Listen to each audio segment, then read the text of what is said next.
Okay, and I want you to write this down. Okay. No means no. Yes, probably means yes, but with a question mark. And maybe means what? No. That's right. And see, it's this maybe that leads to the drama and the gossip. We'll answer questions later. So, what's the description? What's the position? What's your competitive evaluation? What's your future products going to be? Well, I think one of the issues that has to be in play. Okay, let me do it this way, and I don't want to answer a question because I want to get through the presentation in a timely manner. One of the things that's coming into play right now that we're seeing, okay, is you got a corporation right here, okay, and then you got an MBE. Okay, this is first tier. A corporation hires you directly, and then you do the work for the corporation, and you get a check from the corporation. Okay, so that's first tier. Okay, there's something else, which is you got a corporation who has what is called a prime contractor. Okay, and the prime contractor hires you, the MBE. As an example, let's say you have a corporation, and let's say there's someone that's in charge of the advertising, sales, and marketing of the corporation. So they would never hire you directly. But the photographer, but the advertising agency, the prime company, would hire the advertising agency. Does everybody understand that? Yeah.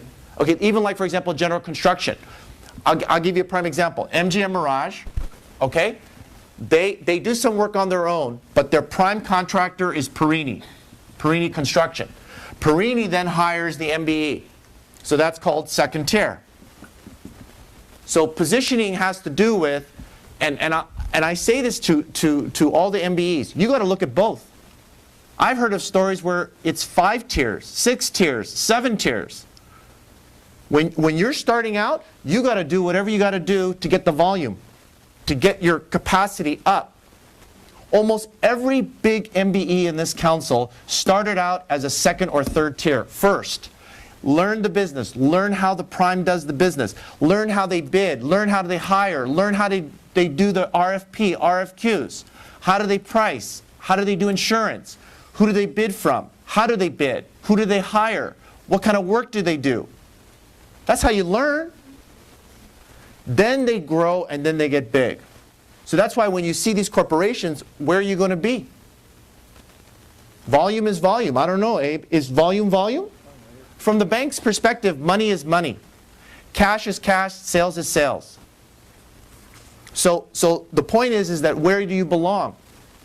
And you have to know where you're going to fit. First tier, second tier, maybe even third tier. Everybody understand? No? Maybe? Yeah? You're thinking, oh man, I wish I took this class a long time ago. That's what's going through your, I see your face, you're going, oh. All right, let's move on. All right. Sales and marketing is also very, very important. I want to go back to one thing, which is, remember we talked about everybody being on the same page? One of the interesting things that I look at is that when I see, I tell business owners, bring your partner to the trade show. Bring your partner so that you guys are seeing what's out there, what's going on in the marketplace, what everybody's doing, who's doing what to whom. It's very, very funny though. What I end up seeing is the funny thing. When I see two owners, two owners, this one, he says he's in charge of sales, and this one is charge of the inside work. So you have an inside person, outside person, okay? The funny thing is, what I see a lot of times is that the roles and the personality should be reversed. What are you laughing at? Because that's true. 80% of the time. Yeah, so what is it? Why is it that I'm in charge of sales when in fact I should be doing inside work, and then the guy that's inside should be doing the outside sales, who would be much better? It has to do with your ego.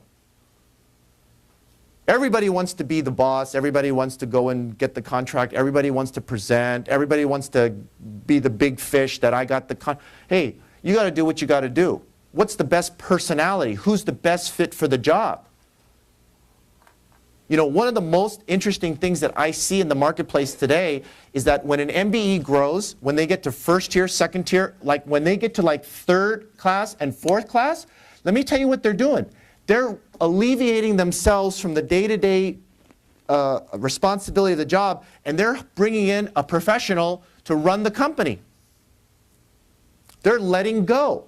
They're letting their ego not stop them from doing what's right, which is best for the company. When we say, hell no, I'm not going to give my company up. I'm not going to sell my company. I'm not going to bring in an outside person. That's why be very, very careful. Look and see who you got. Make sure you bring in the best possible people, but then make sure that it's the right fit.